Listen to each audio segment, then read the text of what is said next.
আল্লাহ পাক 7 শ্রেণীর মানুষকে আরশে আজিমে ছায়ায় ছায়া দিবেন। এক শ্রেণী হচ্ছে যারা ন্যায়পরায়ণ শাসক। যারা ন্যায়পরায়ণ শাসক হবে তাদের সামনে দুইটা গন্তব্য, হয় তারা আরশে আজিমের ছায়া ছায়া পাবে, নচেত জাহান্নামের আগুন অপেক্ষা করছে। কারণ প্রত্যেকটা দায়িত্ব সম্পর্কে আল্লাহ পাক জিজ্ঞাসা করবে। এবং নবী সাল্লাল্লাহু আলাইহি সাল্লাম একটা হাদিসের মধ্যে বলেছেন যে তোমরা কি জানো কিয়ামতের মাঠে সবচেয়ে বড় মিসকিন কারা হবে? সাহাবায়ে কেরাম বলছেন, আমরা তো মনে করি যার সম্পদ কম, অর্থবিত্ত কম, সেই সবচেয়ে বেশি মিসকিন, সবচেয়ে বড় মিসকিন। আল্লাহর নবী সাল্লাল্লাহু আলাইহি সাল্লাম বলছেন, বরং প্রকৃত মিসকিন সে ব্যক্তি যে কিয়ামতের মাঠে নামাজ, রোজা, হজ, যাকাত আমলের নেকি নিয়ে উঠবে, পাহাড় সম নেকি নিয়ে উঠবে, কিন্তু অনেক পাওনাদার দাঁড়িয়ে থাকবে। কারো হক নষ্ট করেছে, কারো গীবত করেছে, কারো অপবাদ, কাউকে অপবাদ দিয়েছে, কাউকে অত্যাচার করেছে, সবাই দাঁড়িয়ে থাকবে। এদের হক আদায় না করা পর্যন্ত সে পুলসিরাত পার হতে পারবে না।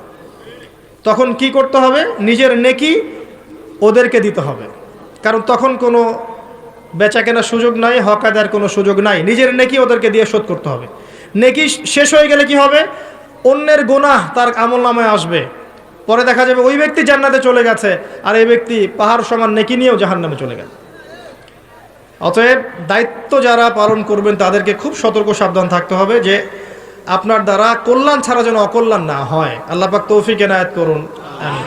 দ্বিতীয় শ্রেণী হচ্ছে সেই যুবক বা যুবতী যারা নিজেদের যৌবনটাকে আল্লাহর ইবাদতে কাটিয়েছে। এই হাদিসের বাস্তবতা এসে দেখেন আমাদের যুব সমাজ কিভাবে তাদের জীবনটা কাটাচ্ছে। আমার চেয়ে ভালো আপনারা বলতে পারবেন যে সকাল থেকে সন্ধ্যা পর্যন্ত আমাদের যুবক যুবতীরা করছেটা কি। কতজন যুবক নামাজ পড়ছে মসজিদে এসে, কতজন যুবক কোরআন তেলাওয়াত করে নিয়মিত। নবীর সুন্নাহগুলো ওদেরকে শিখিয়ে দিতে হয়। ইভেন নবী সাল্লাল্লাহু আলাইহি ওয়াসাল্লামের স্ত্রীদের নাম ওদেরকে বলে দিতে হয়। এখনই আমি জিজ্ঞাসা করছি, দেখেন অ্যান্সার কতজন দিতে পারে। নবী সাল্লাল্লাহু আলাইহি ওয়াসাল্লামের দ্বিতীয় স্ত্রীর নাম কি? হাত উঁচু করেন। যুবকদের বলছে, যুবকদের যারা পারবেন জাস্ট হাতটা উঁচু করেন। নবী সাল্লাল্লাহু আলাইহি ওয়াসাল্লামের দ্বিতীয় স্ত্রীর নাম কি? দাঁড়ান দাঁড়ান দাঁড়ান, এই দেখেন হাত দেখেন। এবং যারা হাত উঁচু করেছেন ওদের মধ্যে একজনকে জিজ্ঞাসা করছি, আপনি উত্তর দেন, নাম কি? জি, আপনাকে বলেছি নাম বলেন দ্বিতীয় স্ত্রীর। বসেন। উত্তর যে 4 জন দিয়েছে তার মধ্যে একজন ভুল উত্তর দিয়েছে। এই হচ্ছে বাস্তবতা। আপনাকে আমি চোখে আঙ্গুল দিয়ে দেখালাম যে যুবকদের কি অবস্থা। এখানে আছে বসে হাজার হাজার মানুষ, হাত তুলেছে 5-6 জন। এটা একটা কমন প্রশ্ন, আমাদের নবীজির দ্বিতীয় স্ত্রীর নাম কি? একবার যে সিরাত পড়েছে সেও জানে। দেখবেন এই যুব সমাজ ফিজিক্স পড়েছে, কেমিস্ট্রি পড়েছে, বায়োলজি পড়েছে, ইকোনমিক্স পড়ছে, পলিটিক্যাল সায়েন্স পড়ছে, আপনার জিওপলিটিক্স পড়ছে, ইউনিভার্সিটি কোচিং করছে, বিসিএস কোচিং করছে, চাকরির জন্য পরীক্ষা দিচ্ছে। এরা এমন কোনো বই নাই যে সেকুলার লাইনে পড়ে নাই। কিন্তু যে 4 জন পারছে তার মধ্যে একজন উত্তর দিচ্ছে যে আয়েশা রাদিয়াল্লাহু আনহা দ্বিতীয় স্ত্রী। এটা কি উত্তর সঠিক? এই হচ্ছে অবস্থা। এটা কমন। আর যদি কঠিন প্রশ্ন করি তাহলে তো অবস্থা খারাপ। কোন সাহাবীকে প্রথম তিনি দায়ী করে পাঠিয়েছেন মদিনায়? খায়বার যুদ্ধ কোন সাহাবীর হাতে জয় হয়েছে? উহুদের যুদ্ধ কত হিজরিতে হয়েছে? বদর যুদ্ধে কতজন মুসলিম শাহাদাত বরণ করেছে? আপনার মোতার যুদ্ধে কার হাতে 9টা তলোয়ার ভেঙেছে? হুনাইনের যুদ্ধে মুসলিমদের কি অবস্থা হয়েছে? হুনাইনের যুদ্ধের কথা কোন সূরার মধ্যে বলা আছে? একটু কঠিন প্রশ্ন করলে তো অবস্থা খারাপ। আমি করে লজ্জিত করতে চাচ্ছি না, এই জন্য প্রশ্নগুলো করলাম না। যারা মাদ্রাসা লাইনে পড়েছেন তারা হয়তো উত্তর দিতে পারে, কিন্তু লক্ষ লক্ষ কোটি কোটি জেনারেল পড়ুয়া ছাত্র এরা উত্তর দিতে পারে না। তাহলে এরা কি আমাদের মুসলিম উম্মার অংশ নয়? এদেরকে ইসলাম সংশোধন না করে দিনের পথে না আনতে পারলে একটা বড় অংশ কি জাহিলিয়াতের মধ্যে থাকবে না? আগামী 10-20 বছর পর দেখবেন এরাই অর্থনৈতিক সেক্টরে যাচ্ছে, এরাই পলিটিক্সে যাবে, এরাই সোশ্যাল দায়িত্বে যাবে, এরাই দেখবেন বিভিন্ন জায়গায় চলে যাবে। তখন আরেকটা মূর্খ জেনারেশন আপনার মাথার উপর চেপে যাচ্ছে। এর পরে যে জেনারেশন আসছে, আমাদের সন্তান, আমার মেয়ে, আপনার ছেলে, এদের অবস্থা যে কী হবে আল্লাহ ভালো জানে, যদি এখন থেকে এদেরকে আমরা সঠিকভাবে মানুষ করতে ব্যর্থ হই। এটা বাস্তবতা। অথচ আল্লাহ পাক আরশে আজিমের ছায়া ছায়া দিবেন ওই যুবক যুবতীদেরকে যারা তাদের যৌবনকালটাকে আল্লাহর পথে কাটাবে। আর কিয়ামতের মাঠে যে অতিরিক্ত 5টা প্রশ্ন হবে তার মধ্যে একটা হচ্ছে তোমার যৌবনকাল কোন পথে ব্যয় করেছো। আর আল্লাহ পাকের কাছে একজন বৃদ্ধ মানুষের ইবাদতের চাইতে যুবকদের ইবাদত যে কত বেশি প্রিয় এটা আমি বোঝাতে পারবো না। আল্লাহ পাক অবাক হয়ে যান সেই যুবককে দেখে যার প্রবৃত্তির তাড়না নাই, সে আল্লাহর দ্বীনের পথে ছুটছে। এই যুবককে দেখে আল্লাহ পাক অবাক হয়ে যান এবং তার দোয়া যেভাবে কবুল হবে, একজন মানুষ যার পা কবরে অলরেডি চলে গেছে তার দোয়া কি সেভাবে কবুল হবে? দুজন ইবাদত সমান। এই বয়সে আপনি অনেক কিছু করতে পারেন। আপনি চাইলে এখন বড় সন্ত্রাসী হতে পারবেন, বড় জেনাকারী হতে পারবেন, আপনি চাইলে টিকটক সেলিব্রিটি হতে পারবেন, আপনি চাইলে এখন আরও খারাপ লাইনে যে মাদক সেবন করতে পারবেন, 30-40টা গার্লফ্রেন্ড চেঞ্জ করতে পারবেন, আপনাকে কেউ বাধা দিবে না। আপনি চাইলে 1-2 হাজার টাকা দিয়ে জেনা করতে পারবেন, উন্মুক্ত সব আপনার জন্য। ইভেন এখন আপনি চাইলে মদও খেতে পারবেন, লাইসেন্স দিয়ে আছে, আপনি করতে পারবেন। এই সময়টা আল্লাহ পাক দেখতে চান আপনি কি করেন। যদি এই সময়টা আপনি আল্লাহর দিকে ফিরে আসেন, আপনি কোরআনের দিকে ফিরে আসেন, সুন্নত অনুযায়ী জীবনযাপন করেন, আপনার জন্য অপেক্ষা করছে জান্নাত। কি চান আপনি সিদ্ধান্ত নেন। শুরুটা হবে অধঃপতনের মেয়ে দ্বারা, মেয়ে দিয়ে অধঃপতন শুরু হবে, মেয়ের সাথে ফ্রি মিক্সিং, প্রেমের সম্পর্ক হয়ে যাবে, এরপর দেখবেন জেনা করে ফেলেছে, তারপর ব্রেকআপ, দুজন হতাশ, কেউ আত্মহত্যা করবে, অথবা কেউ দেখবেন পাইকারি জেনাকার হয়েছে বা রেপিস্ট হয়েছে বা মাদক সেবন করছে বা মিউজিক শুনছে, আস্তে আস্তে আস্তে আস্তে শেষ, লাইফটা শেষ, ক্র্যাশ। এভাবে যুব সমাজ নষ্ট হচ্ছে। অনেক সময় দেখবেন পড়াশোনা করছে, কোনো কারণে রেজাল্ট ভালো হয় নাই, আত্মহত্যা করে বসে আছে। ডে বাই ডে যুব সমাজের সাইকোলজি মেলই হয়ে যাচ্ছে। আমাদের যারা ওস্তাদ সাহেবরা আছেন, বৃদ্ধ প্রবীণ, তাদের যে গাম্ভীর্য আছে, ব্যক্তিত্ব আছে, গলার ভয়েস, কথা বলার অ্যাটিটিউড, ব্যক্তিত্ব, চলাফেরা, এগুলো এখনকার যুবকদের মধ্যে পাওয়া যায় না। আমার কথা ভালো করে মিলাই দেখেন, এখনকার যুবকদের মধ্যে মেয়েলই স্বভাব আছে, কথা বলবে মেয়েদের মতো, অ্যাটিটিউড কেমন জানি মেয়ে অ্যাটিটিউড, লাজুক ভাব, মেয়ে অ্যাটিটিউড, কোনো মানে একটা গায়রত নাই, সৌর্যবীর্য নাই, ফিজিক্যালিও দুর্বল, মানসিকভাবে দুর্বল, শারীরিকভাবে দুর্বল। একটা পাক লাগায় দেন মাঠে দৌড়াইতে, শেষ। 20 বছর 25 বছরে বুড়ি হয়ে বসে আছে, গায়ে শক্তি নাই, ইভেন খেলাধুলাও করে না, মেশেও না মানুষের সাথে, সামাজিকও না। দেখবেন কেমন জানি আনসোশ্যাল, সারাদিন অনলাইনে পড়ে আছে বা গেমস খেলছে, ইন্টারনেট ঘাটাঘাটি করছে, রাতের বেলা সারা রাত নগ্ন ছবি দেখছে, সারা রাত। এত ভালো সাজার কারণ নাই, এগুলোতে ম্যাক্সিমামই আসক্ত, ম্যাক্সিমাম। এবং এটা আসক্ত হওয়ার কারণ আছে, এটা তো ফ্রি, অ্যাক্সেস ফ্রি, আপনি চাইলেই করতে পারেন। আপনার হাতে স্মার্টফোন আছে, আপনার বাবা দেখেন আপনি ফোনে কি করেন, আপনি চাইলেই করতে পারেন। কে বাধা দিবে আপনাকে? কেউ বাধা দেন নাই। আর এই যে গার্লফ্রেন্ড বয়ফ্রেন্ড সংস্কৃতি যখন থেকে ছড়িয়েছে, যা ইচ্ছা তাই করছে এরা। এবং এখন এই কাজগুলো শুধু ছেলেরা করছে না, মেয়েরাও করছে। মেয়েরাও মাদক সেবন করে এখন, জানেন, মেয়েরাও পর্ন দেখে। আর মেয়েদের ড্রেস আপ তো আমি বলার অপেক্ষা রাখে না। নতুন কি প্রোডাক্ট আসলো, নতুন কি কসমেটিক্স আসলো, নতুন কি ডিজাইন আসলো, নতুন কোন সিরিয়াল আসছে, কোন নায়িকা নতুন ডিজাইন ফ্যাশন করলো, সব নিয়ে ব্যস্ত হয়ে আছে। আমি ওইদিকে আসবো পরে, এতটুকু বলছি, এই যুবক যুবতীর জন্য আল্লাহ পাক আরশে আজিমের ছায়া রাখেন নাই। উম্মার জন্যে জীবন দেয়া অনেক পরের কথা, যদি দেশের জন্য জীবন দেওয়ার প্রশ্ন আসে এরা তাও দিতে পারবে না। আমি চ্যালেঞ্জ করলাম, এরা সেই জেনারেশন নয় যে জেনারেশন 71 সালে অস্ত্র হাতে নিয়েছিল পাকিস্তানিদের এগেনস্টে, এটা সেই জেনারেশন নয়। এই মাদকাসক্ত জেনারেশন কিন্তু এটা আপনি আশা করতে পারেন না। নৈতিকতার অধঃপতন আছে এদের মধ্যে, মানবিকতা নাই, নৈতিকতা নাই।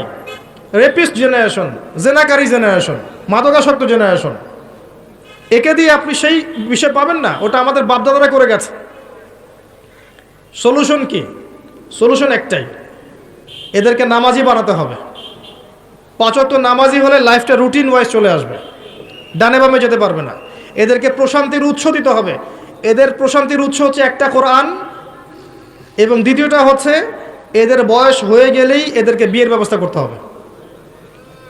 তৃতীয়টা হচ্ছে এদের বেকারত্ব দূর করার চেষ্টা করতে হবে। এবং সবসময় একই ধাঁচে বেকারত্ব দূর করার চেষ্টা করলে হবে না, ক্রিয়েটিভ কিছু করেন। আপনার প্রতিভা দিয়ে এমন কিছু করেন যেটা ক্রিয়েটিভ, আপনার ক্রিয়েটিভিটি কাজে লাগান।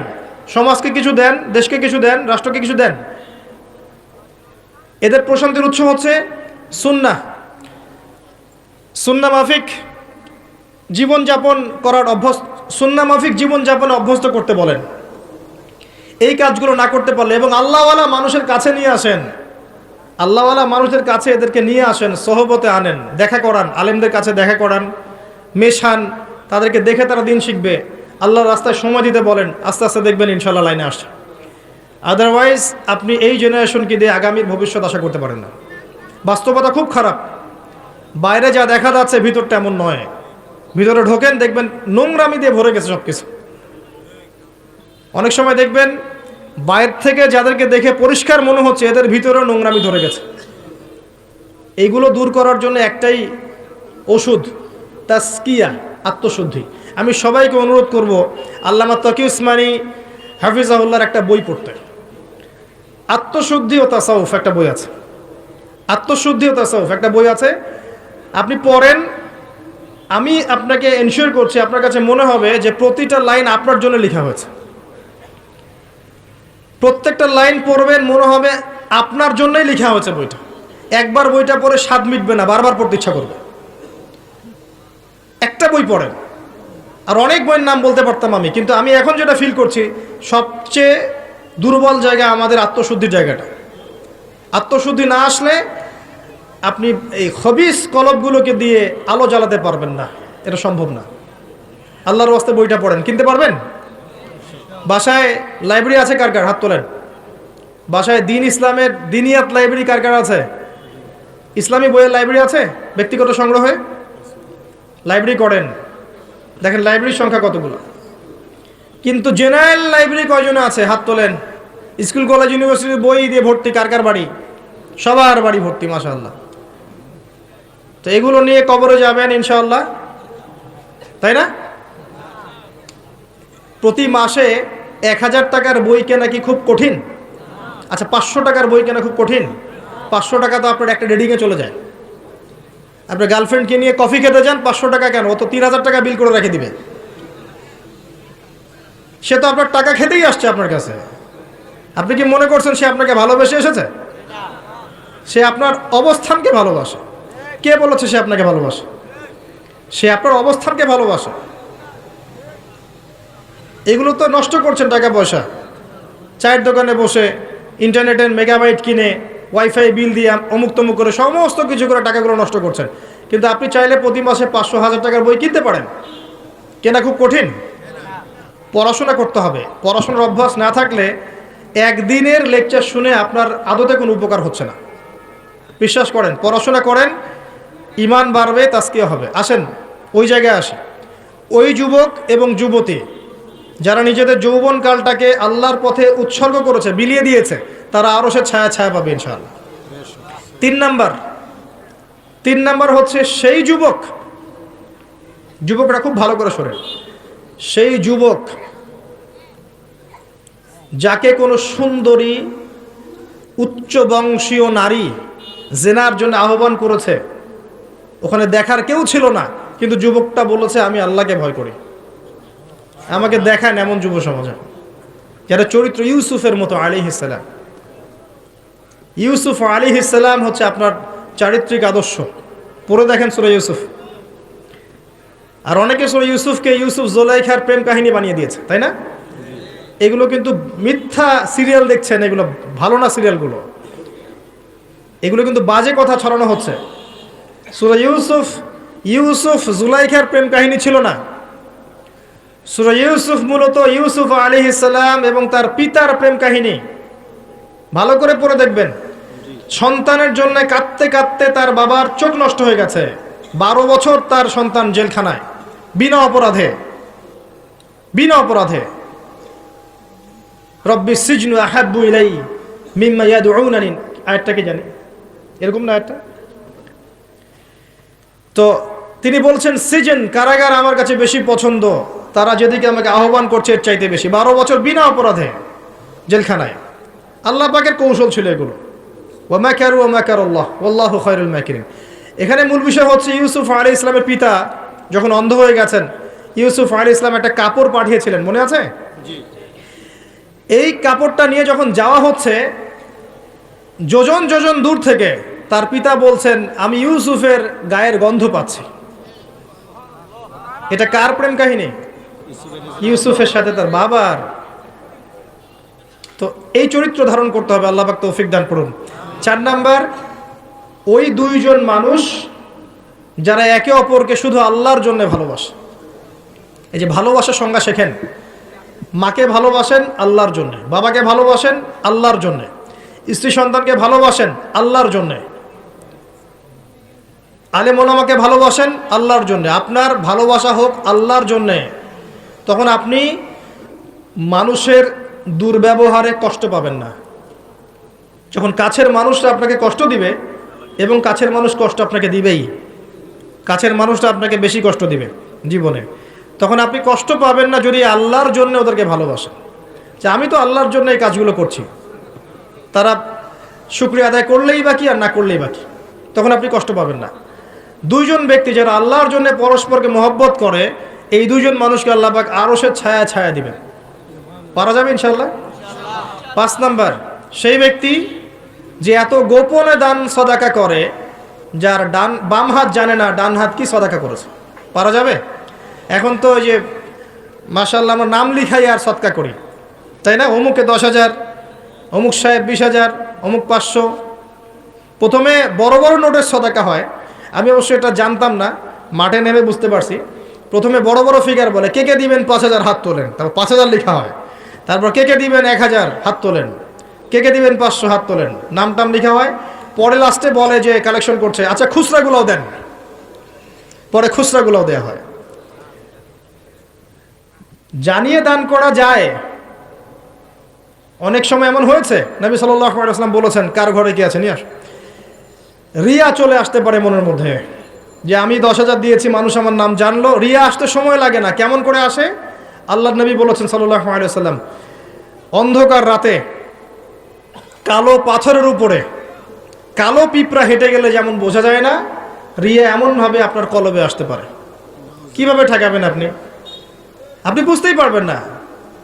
এই যে আপনারা সেলফি তুলতে চান, ছবি তুলতে চান, ভালোবাসেন, আমি জানি ভালোবাসেন, ভালোবাসার অতিরিক্ততা প্রদর্শন করতে চান, একটাই ভয় করি, সেটা হচ্ছে রিয়া। রিয়া বা অহংকার যদি পেয়ে বসে, তার দ্বারা দিনের কোনো খেদমত সম্ভব না। আলেমদেরকে নিয়ে, বক্তাদেরকে নিয়ে, দায়ীদেরকে নিয়ে, আল্লাহর পথের যারা মুজাহিদা করে, এদেরকে নিয়ে অতিরিক্ত মাত্রায় বাড়াবাড়ি করবেন না। আল্লাহর ওয়াস্তে অতিরিক্ত মাত্রায় বাড়াবাড়ি করবেন না। যত বেশি করবেন তত তাদের প্রতি মানুষের চোখ লাগবে, এবং চোখ লাগা সত্য। তত তাদের ভিতরে রিয়া আসতে পারে, অহংকার আসতে পারে। কারণ আমরা অত্যন্ত দুর্বল ইমানের মানুষ।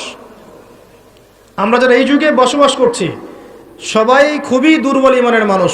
এই জন্য রিয়া অহংকারের সুযোগ দিয়েন না। মুসাফা করেন, ওকে ফাইন, ছবি টবির সংস্কৃতি বাদ দিয়ে দেন। আমি বারবার নিষেধ করি, তারপরেও আপনার এই কাজগুলো করেন। এতে কোনো ফায়দা নাই, ক্ষতি ছাড়া